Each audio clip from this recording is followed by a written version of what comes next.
কিয়ামতের ওই কঠিন ময়দানে 7 শ্রেণীর ব্যক্তিকে রব্বুল আলামিন তার আরশের নিচে ছায়া দিবেন।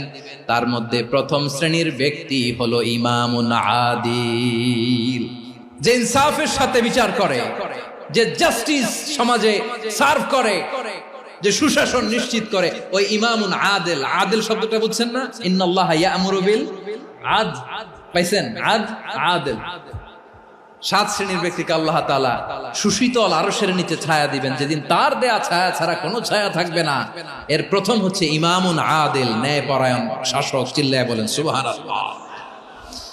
আবার বিশ্বনবী বললেন, ইন্নাল মুকসিতিনা ইনদাল্লাহি আলা মানাবিরা মিন নূর আন ইয়ামিনির রহমান। কিয়ামতের দিন যারা ন্যায় পরায়ণ হিসেবে আল্লাহর সামনে দাঁড়াবে, কিয়ামতের দিন রব্বুল আলামিন তার আরশের ডান দিকে ওই ন্যায় পরায়ণ লোকদের জন্য আরশের ডান দিকে একটা